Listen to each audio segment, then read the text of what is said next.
Hi, my name is John Lau, and I'm Chief of Police at the Titusville Police Department. Today I'm sharing an update on the officer-involved shooting that occurred on February 7th, 2025 in front of 490 South Robbins Avenue.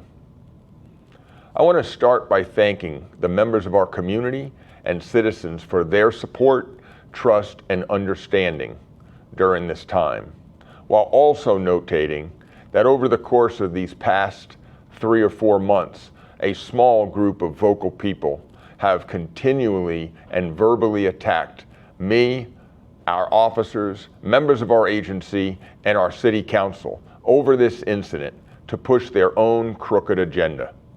These attacks have taken place at council meetings, on social media, and anywhere else an audience could be found. When they grabbed him, whatever was on him dropped.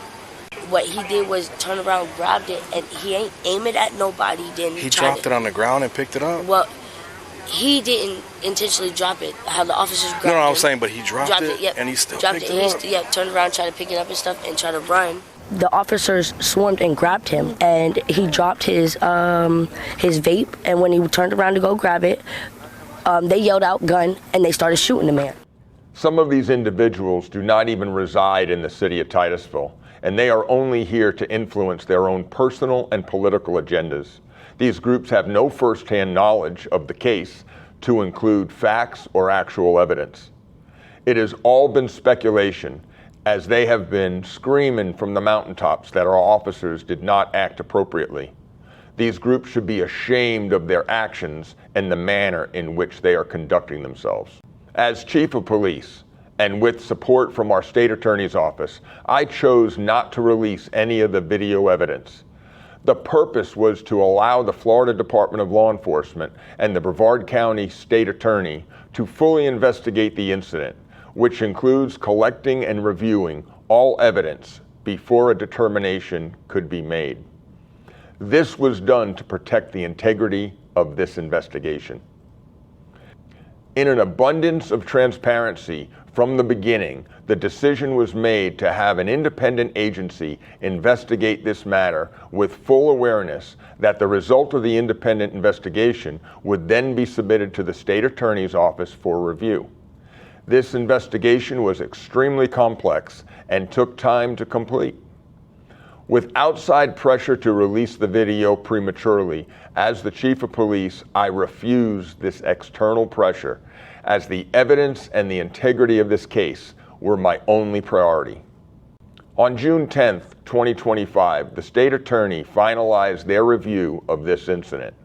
I am now in the position to share with everybody what actually took place that night, to include the prior criminal activity attached to this residence that initially brought our officers to 490 Robbins Avenue.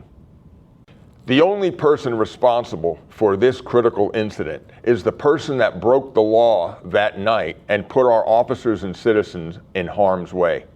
The video you are going to see, while extremely graphic, captures the dying declaration of Trimeria Charles after he dropped his firearm, fought with our officer, and rearmed himself with that firearm. After rearming himself, Trimeria was then shot by 2 of our officers. Charles' statement showed that he knew what he did was wrong, putting his own life in peril. Give me your other hand. I'm dead. Subject just roasted me with a firearm. I'm dead. Get me other officers here. I'm going down. I fucked up my life. It's over with. Roll medical! Roll medical!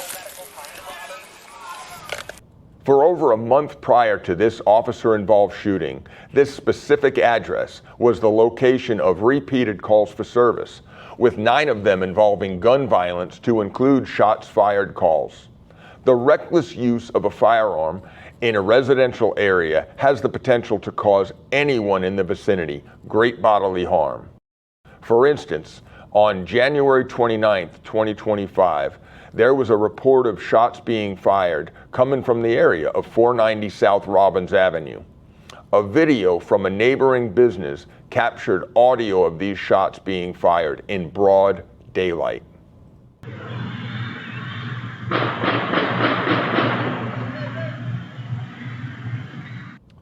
Further, in weeks leading up to the officer-involved shooting, on February 7th, 2025, we received numerous emergency 911 calls from concerned citizens who were worried about their safety and the safety of others. 911, what's the emergency? I don't know. I heard gunshots. Okay, what's your address, man? I'm calling anonymously. Robbins and Pine. Robbins and Pine, okay. How many shots did you hear? Okay. 2. What's your address, your emergency? On the corner of Pine and Robbins. All right, what's going on there on the corner of Pine and Robbins? They're popping off shots. Titusville Police Department Communications, this is Kendra. Hi, Kendra. I hear some bullets flying out front. What do you hear?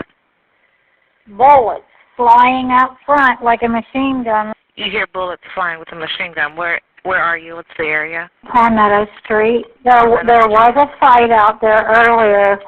They were arguing and fighting, but then they disappeared. Now I just heard guns firing off. One gun sounds like a machine gun. That's not the first time I heard it either. It sounds like the same damn gun all the time. You know, there's kids around here. We can't be killing kids. I understand. Yes, ma'am. 911, what's the location of your emergency? Pine and Park. I'm pretty sure it was shots fired. Okay, and how many did you hear? At least 7. As you heard, these were several 911 emergency calls of shots fired. One of the most concerning 911 calls was this one where the citizen was begging for our help and said, "I don't want to die today." 911, what's the address? Hello? It's on the corner of Robbins and Pine. There's different guns shooting. I'm on the floor because I don't want to get hit by friendly fire. The orange, ma'am. You heard you could hear shots fired? I heard like 3 or 4 different shots from different guns, ma'am. Okay. And I think that there was a fight earlier, so I don't know what it's stemming from, but I don't want to get shot through the window or nothing, so I'm laying low. Okay. I just heard it, and it sounds like they're shooting at each other. Ma'am? Are you near any windows? No, ma'am. Okay. They're not shooting at me. I think they're shooting at each other, but I don't want to die today. I understand. I'm on the floor. Stay away from the windows, okay? And you'll be okay. Okay. And it's on Pine Street and Robbins. Yes, we've got officers on the way there. Yeah. Due to the repeated calls for service and the rise in brazen gun violence, our patrol and investigative teams work together to address this issue involving 490 South Robbins Avenue. This address was the nucleus of all the calls where the reports of shots being fired. The following heat map shows an increase in our calls for service for the area in and around 490 South Robbins Avenue, where most of them were incidents of gun violence. This is over a 4-month period prior to our shooting, with the red area indicating a higher frequency of calls for service. As a result of these calls for service and investigative efforts, our Special Investigations Section was able to buy illegal drugs from 490 South Robbins Avenue and ultimately developed probable cause for a search warrant, which was served on February 5th, 2025, just 2 days before our officer-involved shooting. The main focus of this search warrant was for illegal drugs, but also to seize illegal guns in an attempt to stop any additional acts involving gun violence that would continue to place our citizens in harm's way. Despite the residence being just over 700 square feet, more than 15 individuals were in and around the house and were detained during the warrant service. Several of the detainees were juveniles. While the search warrant did produce some narcotics and a single handgun, investigators would later learn from witnesses and neighbors that just prior to the search warrant being served, a bucket of guns were removed from the residence and brought to a house around the corner on Palmetto Street. The criminal activity and guns being fired continued after the serving of this warrant. On February 7th, 2025, approximately 11 minutes before our officer-involved shooting, the Titusville Police Department received yet another complaint regarding shots being fired in the area of South Robbins Avenue. Officers had also developed information that there was going to be an open house party at that residence. With this information, the on-duty patrol sergeant met with his squad to develop a plan that was designed to prevent further acts of gun violence impacting our community. As a result, several uniformed patrol officers responded to the address where they established a perimeter around this house. As the perimeter was established, Officer 1 announced his presence and requested the homeowner to come outside so that he was able to explain the purpose of the police presence at this residence. Titusville Police, Titusville Police. Hey, how you doing, ma'am? Titusville Police Department. We got our supervisor on scene. You mind stepping out of the house? Yeah. Upon Officer 1's request, 2 occupants exited the house. Suddenly, a third subject, Trimeria Charles, ran through the front door and in doing so, tripped over the homeowner's walker, falling to the ground. During his fall, a handgun fell from Charles's waistband onto the walkway, directly in front of Officer 1. Officer 1 immediately yelled in a very loud and clear voice, "He has a gun, he has a gun," to alert the officers on scene. Charles continued his efforts to flee by swinging a closed fist at Officer 1 and then pushing Officer 1 in the chest. Trimeria changed his direction, turning back towards his firearm that he had dropped, picking up the firearm and continued to flee on foot. Charles was able to retrieve the gun with his left hand and ran in a northeastern direction, directly towards the location of Officer 2 and his marked patrol vehicle. At the same time, Officer 2 was running towards Officer 1 to assist in what he now knew to be an armed assailant. Charles changed the direction he was running to a more eastern direction, and while doing so, quickly turned his body towards Officer 1 while changing the gun from his left hand to his right hand. As the series of events unfolded, both Officer 1 and Officer 2 discharged their weapon towards Charles as he was an armed threat. Officers continued to fire at Charles until he fell to the ground. While lying on the ground, Charles gave the dying declaration that we previously heard. Officers immediately transitioned into life-saving measures, but Charles ultimately died from his wounds. Agents from FDLE and the Brevard County Sheriff's Office crime scene immediately responded to the scene as the independent agencies investigating the shooting. They collected all evidence to include documentation of the crime scene, interviewing witnesses, and all parties involved. Trimeria Charles was a 4-time convicted felon in the state of Florida, which prohibited him from legally possessing firearms. FDLE's investigation determined that Charles's firearm had a depressed trigger, indicating the trigger of that firearm had been pulled. Charles's firearm, a Glock Model 21 SF 45 caliber handgun, had an extended high-capacity magazine capable of holding 30 rounds of ammunition. A standard magazine for the same model firearm would normally hold 13 rounds of ammunition. This firearm was sent to the FDLE crime lab for further testing. FDLE discovered that this firearm was illegally modified with what is known as a Glock switch. A Glock switch converts a semi-automatic handgun into a fully automatic machine gun.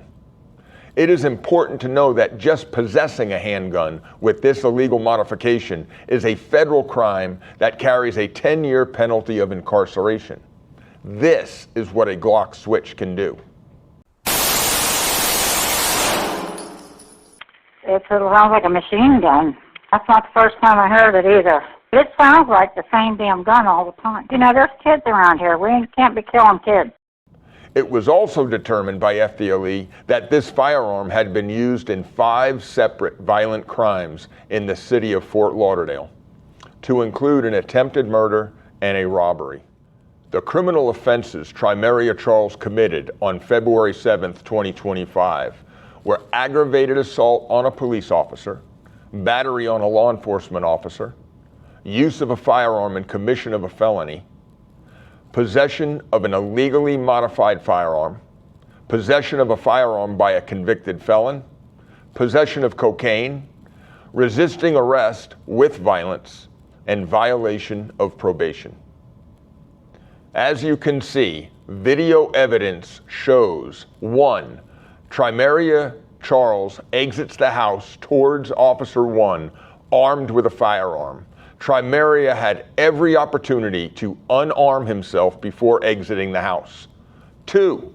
When Trimeria tripped at the doorway, causing his handgun to fall to the ground, he had every opportunity to flee on foot, unarmed.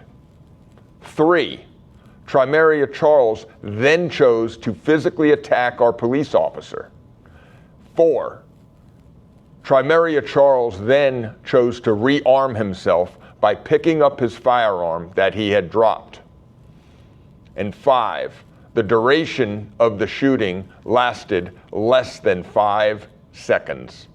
This is just how quickly this incident unfolded. Stop the gun! He's got a gun! He's got a gun! He's got a...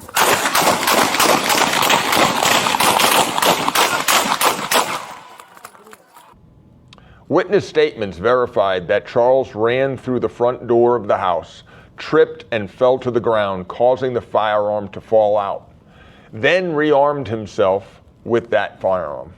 FDLE completed a comprehensive report detailing their entire investigation and findings, submitting this report to the Brevard County State Attorney's Office in the 18th Judicial Circuit, as required by Florida law. After their review, the Brevard State Attorney determined the actions of the officers involved were justified, meeting the legal standard for use of deadly force. Shooting me going on, so they're going to stay on high alert. They're going to be protected. Yeah. So they see a gun dropping and somebody reaching for the fucking gun. What you think they're going to do? Since this incident, our agency has not received calls relating to shots being fired in and around 490 South Robbins Avenue. In closing, it is tragic anytime there is loss of life. It doesn't really matter if it's justified or not. It is still tragic. Our officers consistently put their lives on the line to protect the lives of citizens, and while I am so proud of the professional way they handled themselves during this extremely violent encounter, I am deeply saddened that they were forced to take action to protect themselves and our community. Thank you.